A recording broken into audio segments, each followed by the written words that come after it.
Hi and welcome back to my YouTube channel. आज long form content का third part है और आज का वीडियो का टॉपिक होने वाला है। रुक जाओ, मैं देख के बोलूँगा। हाँ, तो fitness mistakes every beginner should avoid. और ये अभी वीडियो का जो स्टार्टिंग होगा वो थोड़ी देर बाद होगा, क्योंकि मोस्ट ऑफ द लोगों को वर्कआउट वाला पार्ट पहले देखना पसंद है। तो अब से मैं वर्कआउट वाला पार्ट पहले डालूंगा, सो दैट आप पहले वर्कआउट एंजॉय कर सको, उसके बाद मैं जो भी बकबक करूँगा वो सुन सको। और इस वीडियो में बिगनर्स की बहुत ज़्यादा हेल्प होने वाली है। लाइक मेरे 4 इयर्स के ट्रेनिंग में मैंने जो जो मिस्टेक किया है, और शायद जो मैंने 4 साल में फिज़ीक बनाया है, मतलब वैसे तो बहुत एवरेज सा फिज़ीक है, वो आपको वीडियोज़ में दिख ही जाएगा थोड़ा बहुत। और मैंने ऐसे बहुत सारे वीडियो पोस्ट भी किए अपने का ऐसा फिज़ीक की कंडीशन के बारे में। तो बट जो भी है, अभी के लिए आप अपना ये वर्कआउट का वीडियो एंजॉय करो, उसके बाद हम कंटिन्यू करेंगे वीडियो के टॉपिक पे। You don't want me to be without you, and now I cannot fight the look in your eyes. It's getting hard to hide my desire for you. The way you suffocate me, it makes me wanna run. I am desperate to break free from your poison. You know I feel like again now. Hate how you take me over. I tell myself it's the last time. You bury me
I tell myself that it's over, or that you were just a dream, and yet I never want to let go of all broken memories. When you suffocate me, it makes me wanna run. I am desperate to break free from your poison. You know I feel like again now. Hate how अब मैं आपको video का format बता देता हूँ। मैं कुछ topics लिख के रखता हूँ, मतलब मेरे को इतने सारे टॉपिक्स जो मैंने मिस्टेक किए वो मेरे को याद तो नहीं रहने वाला है, इसलिए मैं पहले ही बता देता हूँ कि मैं कुछ बहुत सारे पॉइंट्स लिख के रखता हूँ। उसके बाद मेरे अपने मन में जो भी आता है मैं बोलता हूँ, क्योंकि मैं वीडियो स्क्रिप्टेड नहीं बनाता हूँ, क्योंकि मुझे देख के बात करना बिल्कुल पसंद नहीं है। तो मेरे पास यहाँ 15 ऐसा टॉपिक्स लिखे हुए हैं जो मेरे को ऐसा लगा था कि बहुत ज़्यादा इंपॉर्टेंट है और एज अ बिगनर हर एक बंदे को अवॉइड करना ही चाहिए। और अगर एज अ बिगनर मुझे ये कोई चीज़ सिखा पाता तो ये बहुत अच्छा होता, और मैंने अपने फिटनेस जर्नी में बहुत ज़्यादा ऐसा अचीवमेंट किया होता, मैंने बहुत ज़्यादा अच्छा फिजिक बिल्ड कर लिया होता, और मेरा थोड़ा बहुत टाइम भी बच जाता। तो चलो शुरू करते हैं। सबसे पहली चीज़ आ जाती है डाइट। अब डाइट के बारे में ऐसा है कि आज भी मतलब ऐसा होता है, कभी कभी कभार हो जाता है कि मैं वर्कआउट करके आता हूँ और उसके बाद ऐसा by the end of the day मेरा प्रोटीन इंटेक पूरा नहीं होता, और उसके बाद मैं सोचता हूँ कि यार मैंने जो 3 घंटा किया है वो शायद मैंने वेस्ट ही कर दिया। और मुझे 4 साल हो गए वर्कआउट करते हुए। तो मैं जब स्टार्टिंग में करता था, जैसे मैंने पिछले वीडियो में बताया कि मेरे साथ ऐसा होता था कि मैं बस वर्कआउट करने के लिए कर रहा था, और मेरे को ऐसा ज़्यादा रिजल्ट एक्सपेक्ट करना भी नहीं था। मेरे को बस ऐसा था कि तब मुझे तब न्यूट्रिशन के बारे में पता नहीं था कि डाइट ही सब कुछ होता है, और मतलब अगर आप अच्छा न्यूट्रिशन ले रहे हो, अच्छा डाइट पे फोकस कर रहे हो, तो आपका फिजिक वैसे ही बन जाना है। अगर आप बेकार भी वर्कआउट कर रहे हो, मतलब बेकार इन द सेंस कि over the period of time आप सीख ही जाते हो, बट ये इट्स ऐसा इंपॉर्टेंट फैक्टर है कि लाइक 30% ही वर्कआउट है, और वो 30% वाला पार्ट बहुत ईजी है। लाइक जो मेरे को ऐसा लगता है कि मैं जो हेवी लिफ्टिंग करता हूँ जिम में जाके और मैं अपनी फिज़िक पे इतना ज़्यादा काम कर रहा हूँ, वो मेरे लिए सिंपलेस्ट पार्ट है अभी तक के लिए। और जो घर पे बैठ के खाना होता है, मील प्रेप होता है, वो मेरे लिए सबसे हार्ड होता है। और मैं मोस्ट ऑफ द टाइम अगर मतलब थोड़ा भी टाइम चेंज होता है ना, कि मतलब हर रोज़ सेम टाइम पे सेम चीज़ खाना, मैंने पिछले वीडियो में यही बोला था, ये चीज़ करना बहुत ज़्यादा मुश्किल हो जाता है मेरे लिए। इनफैक्ट मैंने अपने दोस्त को ये चीज़ सिखाया और वो मेरे से अच्छे तरीके से कर रहा है अभी। और तो ये एक बहुत बढ़िया चीज़ है, लाइक मेरे जैसे बंदे जिनमें मतलब कंसिस्टेंसी तो होता है पर डिसिप्लिन नहीं होता। मतलब हाँ, मैं हर रोज़ कर सकता हूँ बट सेम टाइम पे नहीं कर पा रहा था। बट हाँ, डाइट एक ऐसा चीज़ है जो आपका फिज़िक का कंडीशन एवरेज से बहुत एक अच्छे टॉप लेवल पे लेके जा सकता है। द थिंग इज़ कि आपका आप जिम में जा रहे हो, आपका मसल ब्रेक डाउन हो रहा है, और अगर आप वापस उसको ट्रेन किए जा रहे हो और आप न्यूट्रिशन पे फोकस नहीं कर रहे हो, तो आपका मसल ग्रो ही नहीं होगा। बॉडी को ऐसा ग्रो करने के लिए खाना चाहिए। जैसे आपको कैसे मैं एक बेस्ट एग्जांपल दे सकता हूँ कि गाड़ी को चलने के लिए तेल लगता है ना, वैसे ही अगर आपको ऐसा और अगर अच्छी क्वालिटी का ऐसा तेल डालोगे तो गाड़ी बढ़िया भागेगी। वैसे ही भाई, अगर बॉडी में अगर आपको ऐसा ग्रोथ अच्छा देखना है, बेस्ट कंडीशन में आप खुद को देखना चाहते हो, तो बेस्ट ऐसा तरीका है कि एकदम क्लीन डाइट लो, शुगर अवॉइड करो, मैदा अवॉइड करो। शुगर से आपके बॉडी में फैट ऐसा जमता है, मैदे से बॉडी में ऐसा फैट चढ़ता है। तो ये सारी चीज़ें अगर अवॉइड कर सकते हो और घर पे अच्छा हाई प्रोटीन डाइट ऐसा फॉलो कर रहे हो, हाई फाइबर डाइट फॉलो कर रहे हो जिसमें फैट्स एकदम कैलकुलेटेड, कार्ब्स कैलकुलेट करके खा रहे हो, तो आप अपने फिजिक को एक बहुत नेक्स्ट लेवल तक लेके जा सकते हो। ये था पॉइंट नंबर 1। पॉइंट नंबर 2 आ जाते हैं रिकवरी एंड रेस्ट डेज। और हाँ, मैंने वीडियो की स्टार्टिंग में तो बोल ही दिया, बट ठीक है, ठीक है। तो रिकवरी एंड रेस्ट डेज, अब सीन ऐसा होता है कि ऑफिस गोइंग बंदे या फिर अगर आप स्कूल जा रहे हैं, फिर कॉलेज, मतलब कहीं भी जा रहे हो, आपके पास टाइम कंस्ट्रेंट होता है। तो मतलब कि आप सोचो कि मैं कॉलेज जा रहा हूँ, उसके बाद आके मील प्रेप कर रहा हूँ, उसके बाद मेरे को कहीं बाहर जाना पड़ गया, उसके बाद आते आते मेरे 11-12 बज गए, उसके बाद सोशल मीडिया पे थोड़ा बहुत स्क्रॉल कर लिया, तो ये सब करते करते 1-2 तो बज ही जाते हैं, और ये बहुत ज़्यादा कॉमन है आज के टाइम पे।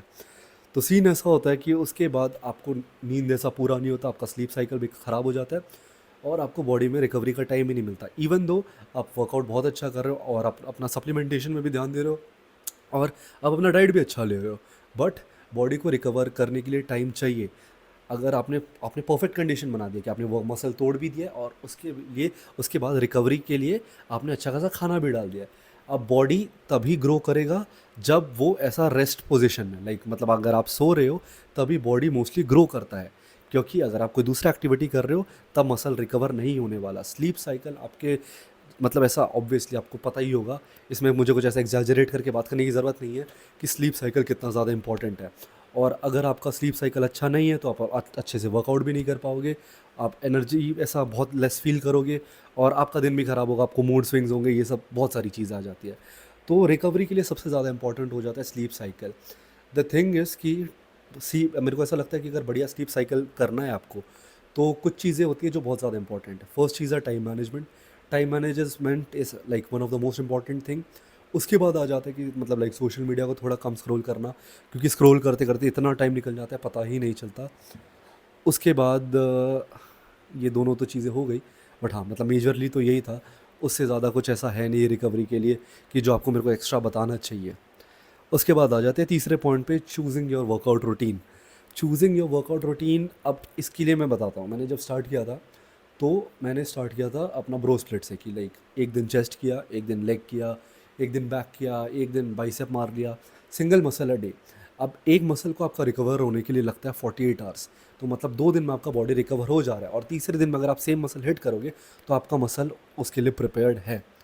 गिवन द कंडीशन दैट कि चलो आप बिगनर नहीं हो, अगर आप ऑब्वियसली अगर आप पहली बार जिम जा रहे हो तो हो सकता है मसल को यूज टू होने में थोड़ा बहुत टाइम लगता है, बट अगर आप कुछ टाइम के लिए वर्कआउट करना स्टार्ट कर दिया है और उसके बाद आपका रिकवरी थोड़ा बहुत हो जाता है, अगर आप 2 दिन में अच्छा खासा डाइट ले रहे हो और रिकवरी कर रहे हो, स्लीप साइकिल में फोकस कर रहे हो, तो आपका बॉडी रिकवर हो जाता है और आपका बॉडी प्रिपेयर्ड है नेक्स्ट वर्कआउट के लिए। लाइक अगर मैंने आज मंडे चेस्ट किया तो मैं थर्सडे मेरा नेक्स्ट चेस्ट सेशन के लिए तैयार हूँ, एकदम मेरा बॉडी एकदम प्रिपेयर्ड है, गिवन परफेक्ट कंडीशंस ऑब्वियसली।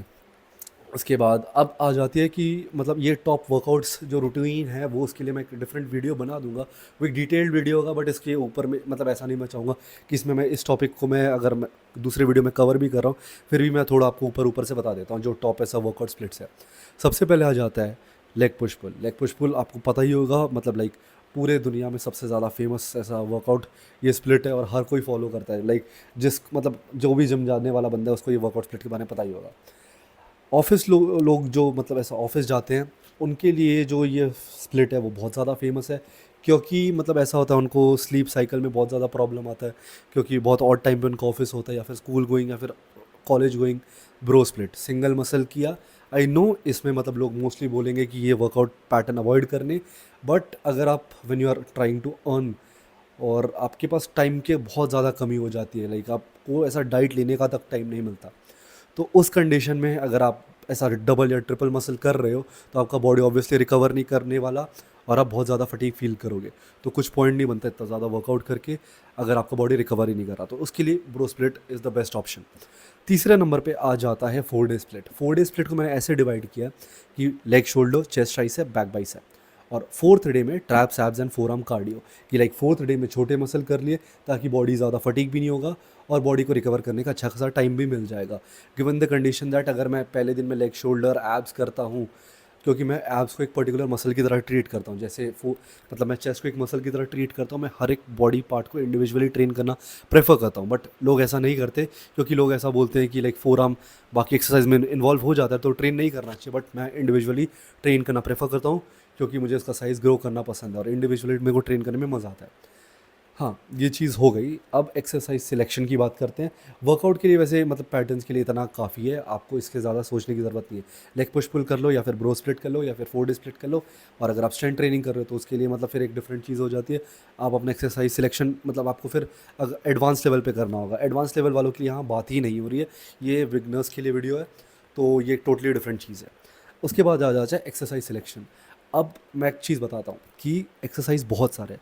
अगर मुझे ऐसा बाइसेप का ही कंसिडर करो तो मेरे पास अगर 20 एक्सरसाइज तो कम से कम होंगे ही करने के लिए, बट उसमें से ऐसा बेस्ट सिलेक्ट करना। अब जैसे मेरे लिए जो काम करता है वो है alternate dumbbell curls, spider curls, EEZ bar curls, hammer curls, cross body curls and preacher curls. ये कुछ एक्सरसाइज मैंने जो सिलेक्ट करके रखे हैं वो मेरे बॉडी में बहुत ज़्यादा अच्छे से परफॉर्म करता है और मेरे बॉडी में बहुत अच्छे तरीके से रिजल्ट शो कर रहा है। आपको भी ऐसा देखना है एक्सरसाइज, मतलब ज़्यादा फैंसी एक्सरसाइज मत करो, क्योंकि आजकल ट्रेंड चल रहा है कि बहुत मतलब ऐसा बेंच लगा लेते हैं, फ्री वेट अवॉइड करते हैं, मशीन में ही सारे एक्सरसाइज करने की कोशिश करो। ऐसा केबल स्टेशन में ही सारे मशीन मतलब वर्कआउट परफॉर्म करने की कोशिश कर रहे हो, वो मत करो। फ्री वेट्स बहुत ज़्यादा इंपॉर्टेंट है और कंपाउंड लिफ्ट बहुत ज़्यादा इंपॉर्टेंट है। तो एक्सरसाइज सिलेक्शन अच्छे से रखो और ऐसा ट्राई करो कि मोस्टली वो मसल को हिट करे। और थोड़ा बहुत मैं आपको ऐसा बोलूँगा कि आप यूट्यूब पे जाके और भी वीडियोस देख लो, बस मेरी बात नहीं कर रहा, बट एक्सरसाइज सिलेक्शन एक बहुत ज़्यादा इंपॉर्टेंट पार्ट आ जाता है। तो आप अपने हिसाब से हर एक मसल के लिए, वैसे तो मैं आगे जाके इस चीज़ पे वीडियो बनाने ही वाला हूँ, बट हाँ, एक्सरसाइज सिलेक्शन आपका अच्छा होना चाहिए और हर एक मतलब ऐसा मसल ग्रुप के लिए 3 से 4 एक्सरसाइज आप ऐसा प्रेफर करो तो वो बढ़िया रहेगा, और उसके 3-4 सेट, वो तो आप पे डिपेंड करता है कि आपको इंटेंसिटी कितना रखना है। अब अगली बात आ जाती है वार्म अप। अब देखो, ये शायद मैंने पिछले वीडियो में भी थोड़ा बहुत बोला था इस बारे में, but warm up is one of the most important thing.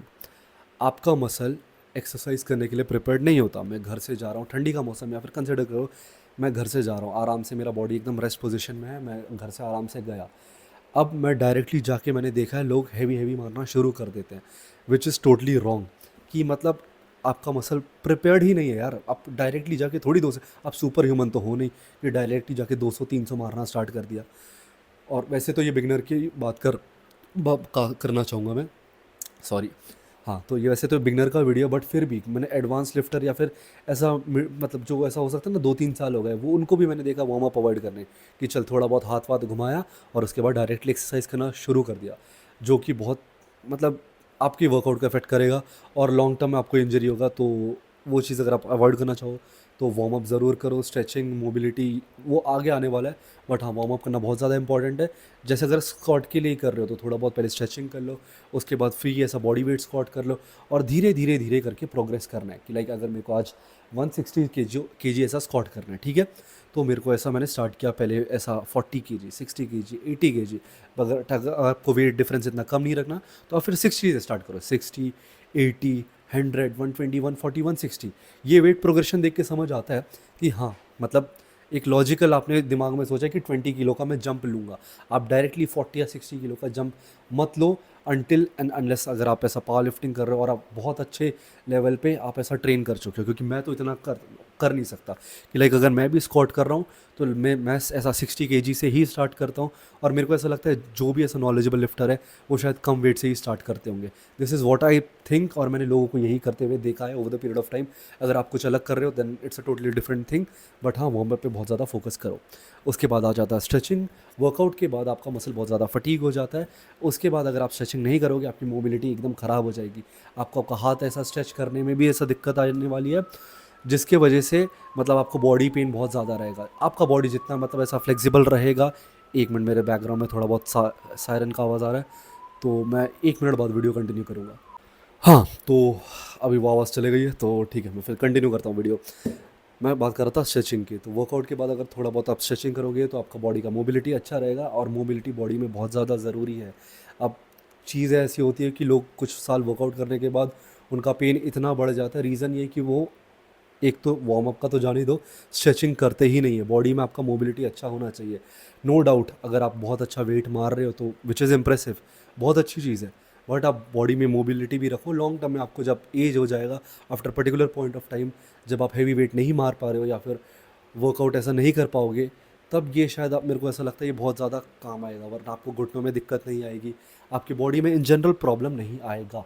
So mobility और स्ट्रेचिंग बहुत ज़्यादा इंपॉर्टेंट है। तो वर्कआउट के बाद थोड़ा बहुत स्ट्रेच कर लिया करो, it is going to help you lot long term में, और आपका इंजरी भी थोड़ा बहुत अवॉइड होगा, और आपका मसल ऐसा क्या बोलते हैं स्टिफ नहीं हो जाएगा। जो बॉडी में स्टिफनेस होता है, the correct word is stiffness, तो आपका बॉडी स्टिफ नहीं होगा, जो कि बहुत अच्छा होगा और आपको लॉन्ग टर्म में हेल्प करेगा, और आपकी लिफ्टिंग में भी ऐसा झलकने वाला है वो चीज़। अगले टॉपिक पे आ जाते हैं, टेकिंग एडवाइस फ्रॉम अदर्स। अब देखो, हर एक बंदे का डिफरेंट पर्सपेक्टिव होता है। जैसे मेरा कुछ, मैंने मतलब कोई चीज़ को लेके मेरा एक डिफरेंट पर्सपेक्टिव होगा। द वे आई थिंक, ऐसा ज़रूरी नहीं है कि आप भी वही चीज़ सोचो। अगर जो चीज़ करना मुझे पसंद है शायद वो आपको ना पसंद हो। हर एक बंदा आपको जिम में जाने के बाद, मतलब मेरे साथ तो यही होता है कि मेरे को हर एक बंदे ने बहुत सारे मतलब एडवाइस बहुत सारे दिए, कि हर एक का पर्सपेक्टिव डिफरेंट होता है, हर एक आपको अलग एडवाइस ही देने वाला है, ये नहीं ये कर, वो नहीं ये कर। बट मैं यही बोलूँगा कि आपको जो बेस्ट सूट करता है वो आप करो, सुनो सबकी, करो खुद की। सो ये चीज़ मतलब लॉन्ग टर्म में बहुत ज़्यादा हेल्प करेगा, क्योंकि आप जब 3-4 साल करोगे ना, आप देखोगे कि हर ये तो मेरे को कुछ और बोल रहा है। इवन दो आप 1-2 साल हो गए, आपको लोगों को आते हुए देखोगे, बोलोगे चल यार ऐसे नहीं ऐसे करते हैं। आप सुनो सबकी, बट वो एक दिमाग में डाल लो कि हाँ, लर्निंग पर्सपेक्टिव से लो कि चल ठीक है इसने ये बताया, अगर करेक्ट है तो है, अगर नहीं भी है तो डिसरिस्पेक्ट मत करो, बोलो ठीक है भाई thank you for the information, और उसके बाद मूव ऑन कर जाओ। और उसके बाद आपका जो पर्सपेक्टिव है उसको चेंज मत करो, उसी हिसाब से ट्रेन करो, या फिर उसी हिसाब से जो करना है करो, या फिर उसी हिसाब से अपना डाइट लो, या फिर जो भी चीज़ें आ जाती है करो। उसके बाद जाता है फॉर्म और ईगो लिफ्टिंग। अब ईगो लिफ्टिंग के वजह से ही मतलब मेरे को ऐसा लगता है कि मेरा फिटनेस का ये जो ड्यूरेशन है ना, मतलब ऐसा क्या बोलते हैं, मतलब इंजरी जो मेरे को हुआ था वो ईगो लिफ्टिंग की वजह से ही हुआ था। और मेरा सीन ऐसा था, मेरे को बताता हूँ, मेरे को पहले डेडलिफ्ट करना बहुत ज़्यादा पसंद था। मैं आज जाता था जिम में, हैवी हैवी लगाओ एकदम प्लेटें, और तब मैं एक छोटे से जिम में जाता था, तो वो लोगों के लिए बहुत ज़्यादा इंप्रेसिव था कि भाई बंदा इतना वेट मार रहा है। वो लोग बहुत ज़्यादा इंप्रेस हो जाते थे कि संकेत this is the first time हमने किसी को इतना वेट मारते हुए देखा है। मेरे को बहुत ज़्यादा एक्साइटमेंट होता था कि चल, मैंने बोला आज तो तारीफ़ मिल गई है, तो मतलब अब तो बढ़िया ही है यार, क्या ही सीन है, मतलब तारीफ़ सुनने को मिल गया, तो मैं घर खुशी खुशी चले जाता था कि चल यार। बट ऐसा हुआ कि जहाँ मेरा से टर्निंग पॉइंट आया, जहाँ मेरा L5S1 इंजरी हुआ, मैं डेडलिफ्ट कर रहा था, शोबाजी के चक्कर में वेट उठाया, ना बेल्ट पहना ना कुछ, डायरेक्टली उठाया, लोअर बैक में जर्क आया, और होता है ना कि गाली दे के वेट पटक रहे हैं, वेट पटका, L5S1 गया। और उसके 2-3 साल मेरे ऐसे निकले, 2 साल ऐसे निकले कि मतलब मैं वर्कआउट कर रहा हूँ, उसके बाद मतलब वर्कआउट नहीं भी कर रहा हूँ तो भी मुझे पेन हो रहा है। मैं ब्रश करने के लिए आगे थोड़ा बहुत ऐसा बेंड कर रहा हूँ तो भी मेरे को ऐसा पेन आ रहा है। मैं थोड़ा बहुत अगर मैं छींक भी दे रहा हूँ ना, मेरे को कम ऐसा लगता था कि मेरे को लोअर बैक में पेन आ रहा है, जो कि बहुत अनबियरेबल होता है। तो ईगो लिफ्टिंग से दूर रहो। देखो, over the period of time आपको ग्रो करना ही है, ऐसा नहीं आपका बॉडी रिस्पॉन्स करना बंद कर देगा। तो आप ऑब्वियसली प्रोग्रेसिव ओवरलोड ऐसा आप अप्लाई करो, बट ऐसा भी मत करो कि भाई आप वेट जा नहीं रहा है, आपका कमर बेंड हो जा रहा है, एकदम फॉर्म बिगड़ जा रहा है, 2 लोग आपको सपोर्ट दे रहे हैं, दैट इज़ टोटली रॉन्ग। और मतलब ये देख के आप, मतलब एज अ व्यूअर भी मेरे को अच्छा नहीं लगता कि मैं जब जिम में लोगों को देखता हूँ कि मतलब इतने बेकार फॉर्म में मार रहे हैं। एक होता है कि आप ऐसा लॉजिकली कर रहे हो कि ठीक है भाई, मैंने 150 में मैंने 3 रेप्स मारे, आई विल गो 160 फॉर 1, तो वो एक हो जाता है लॉजिकल थिंकिंग, चल भाई मैं इतना मार सकता हूँ। कुछ बंदे ऐसे करेंगे 140 में एक नहीं जा रहा, दूसरे को देखा बोला कि नहीं चला टुडे गो 160, तो वो बहुत ज़्यादा गलत चीज़ हो जाती है। देखा देखी में ये सब करना से कोई पॉइंट नहीं होने वाला। Over the period of time आपके फिजिक में इम्पैक्ट करने वाला है और आपको ही ऐसा प्रोग्रेस स्लो कर देने वाला है। तो ईगो लिफ्टिंग से थोड़ा बहुत ऐसा दूर रहो, और जिम क्लाउन बनने की कोई ज़रूरत नहीं है, वरना लोग आप पे हंसने ही वाले हैं। मतलब एक होता है कि हैवी लिफ्टिंग देख के मज़ा आता है, और एक होता है कि ईगो लिफ्टिंग देख के ऐसा हंसी आती है कि साले ये क्या कर रहा है। तो उस चीज़ से दूर रहो। उसके बाद फॉर्म अच्छा रखो। अगर अच्छे फॉर्म से करोगे तो अच्छा खासा मसल ग्रोथ होगा। अगर ऐसा पूरा फुल बॉडी यूज़ कर रहे हो कि अगर बाइसेप कर्ल कर रहे हो और पूरी कमर पूरा फुल बॉडी का यूज़ कर रहे हो, ऐसा मूवमेंट यूज़ कर रहे हो, तो कुछ फॉर्म नहीं है। थोड़ा इधर उधर चलता है अगर आप हैवी वेट कर रहे हो, बट ऐसा भी नहीं कि मतलब पूरा ही फॉर्म ख़राब हो जाए। बस इतना ही था। Inconsistent training over the period of time, जब मतलब ऐसा ट्रेन कर रहा था तो मैं बहुत ज़्यादा इनकन्सिस्टेंट था। लाइक मैं सच जाता था बट हर रोज़ नहीं हो पाता था, और वो जब तक मतलब तब तक नहीं होगा जब तक आपको उस चीज़ में मज़ा नहीं आने लगे। इस पॉइंट ऑफ टाइम पे मेरे को इस चीज़ में मज़ा आता है, तो इसलिए मैं हर रोज़ जा पाता हूँ। तो अगर आपको कोई भी चीज़ लॉन्ग टर्म के लिए करना है तो उस चीज़ में आपको ऐसा मज़ा ढूंढना ही पड़ेगा कि लाइक अगर मैं वर्कआउट करने जा रहा हूँ तो मैं उसको इन्जॉय करूँ जाके, कि यार आज मेरे को जाना है, आई एम एक्साइटेड कि यार आज मैं चेस्ट ट्रेन करूँगा। तो उसके लिए एक एक्साइटमेंट होना चाहिए, एक स्पार्क होना चाहिए, तभी आप उसको अनटिल द एंड कर सकते हो। अदरवाइज़ आप नहीं कर पाओगे लॉन्ग टर्म के लिए। 1 महीना 2 महीना साल भर करके छोड़ दोगे तो उसका कुछ पॉइंट भी नहीं होगा। सो हर चीज़ को एंजॉय करना सीखो। उसके बाद आ जाता है इनकन्सिस्टेंट ट्रेनिंग हो गया। ओवर ट्रेनिंग भी वही हो जाता है, ईगो लिफ्टिंग ओवर ट्रेनिंग की 10-10 सेट मार रहे हैं। अब ऐसा सीन है कि अगर मैं दिन भर जिम में बैठे रहूँगा तो ऐसा नहीं होने वाला कि मेरा बहुत मसल बन जाएगा, या फिर मैं एक की जगह 10 एक्सरसाइज कर लूँगा तो मेरा कुछ ज़्यादा बन जाएगा। 3 से 4 एक्सरसाइज का सिलेक्शन रखो, बढ़िया कॉन्ट्रैक्शन के साथ करो, आपका मसल बिल्ड हो जाएगा over the period of time. उसका टेंशन मत लो, और थोड़ा बहुत पेशेंस रखो। तो ओवर ट्रेनिंग मत करना, 10-10 सेट करने की ज़रूरत नहीं है, 10 एक्सरसाइज करने की ज़रूरत नहीं है। टेक एनी 3 और 4 एक्सरसाइजेस कोई भी मसल ग्रुप के लिए, उसको अच्छे से परफॉर्म करो, 3 से 4 सेट मारो, अनटिल फेलियर करो, अपने वर्कआउट प्रिंसिपल लगाओ, बहुत अच्छे से आप ग्रो करोगे। उसके बाद आ जाता है ignoring progressive overload. Progressive overload करना बहुत ज़्यादा ज़रूरी है। अगर मैं आज 10 किलो मार रहा हूँ तो 1 महीने बाद मैं शायद 15 किलो मारूंगा, उसके बाद 17.5, 20, 25, 21 ऐसे अपने लिमिट्स को पुश करने की कोशिश करो। वरना आपके बॉडी को आदत, अगर उस एक टाइप मतलब अगर आदत लग गई ना कि भाई चल अभी मैं 25 ही मारे जा रहा हूँ, मारे जा रहा हूँ, मारे जा रहा हूँ over the period of time 3-4 साल, तो मुझे ग्रोथ ही नहीं दिखने वाला, ना मेरा स्ट्रेंथ बढ़ रहा है। और उसके बाद एक पॉइंट ऑफ टाइम के बाद आप एक ऐसा प्लेटो हिट कर जाओगे जिधर आपका बॉडी ग्रो ही नहीं करेगा। तो इससे अच्छा जब आपकी ग्रोइंग स्टेज में हो, मतलब आप ऐसा ये ग्राफ है तो समझ लो आप ग्रो कर रहे हो, तो धीरे धीरे आपका स्ट्रेंथ बढ़ते रहना चाहिए, और आपका फिजिक का कंडीशन अच्छे रहता होना, मतलब अच्छा होना चाहिए। अगर नहीं हो रहा है, लाइक आप कहीं ना कहीं आप गलत जा रहे हो, तो उसको फिक्स करने की कोशिश करो, और वो आपको over the period of time experience के साथ ही समझेगा। तो ये चीज़ हो गया।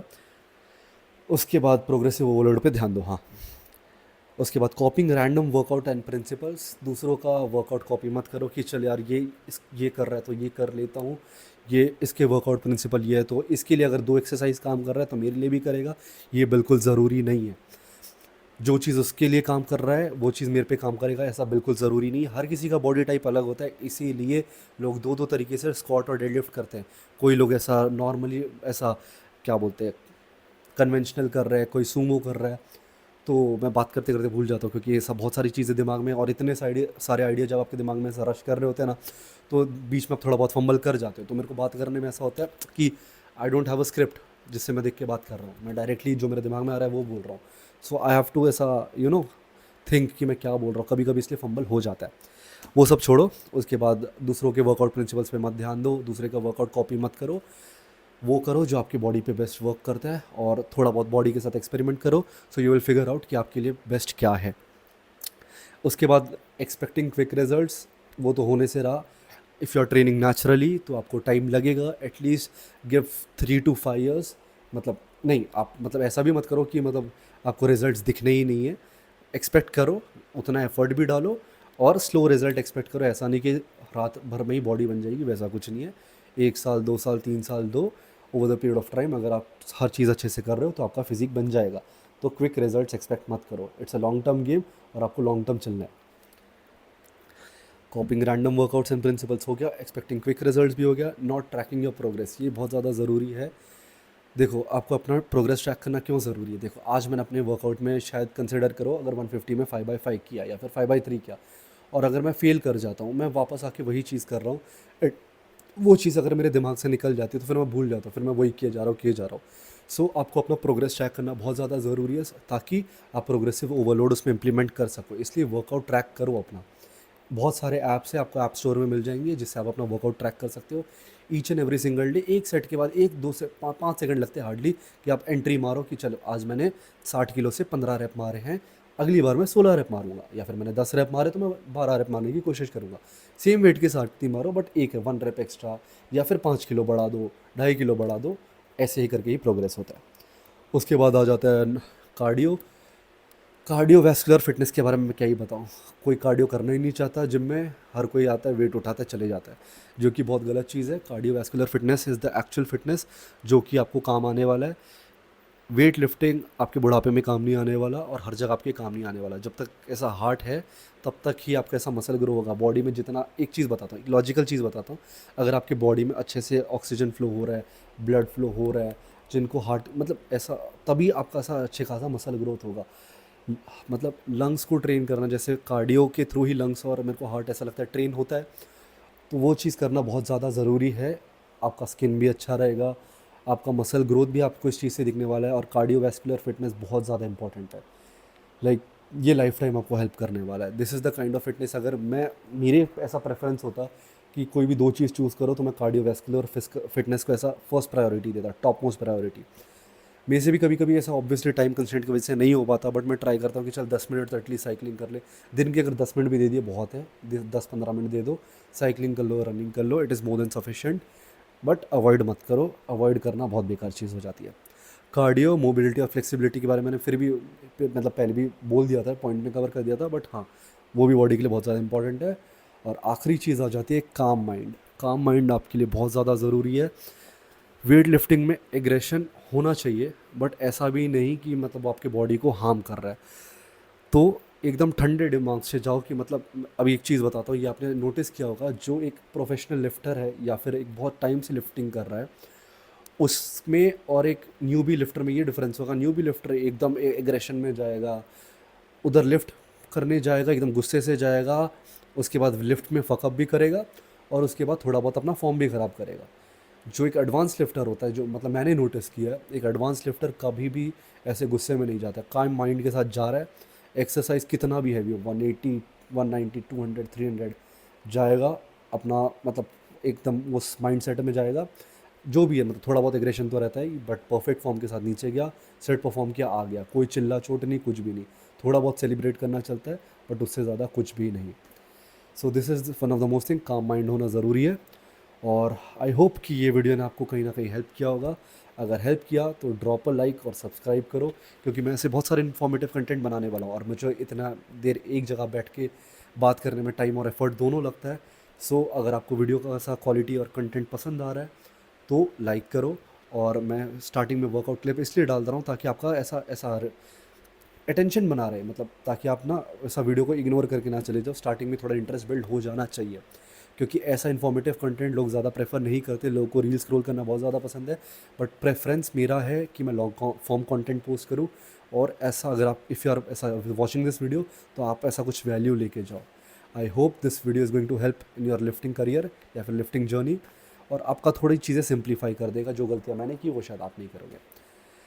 आज की वीडियो के लिए बस इतना ही, मिलते हैं नेक्स्ट एपिसोड में। तब तक के लिए बाय, हैप्पी लिफ्टिंग।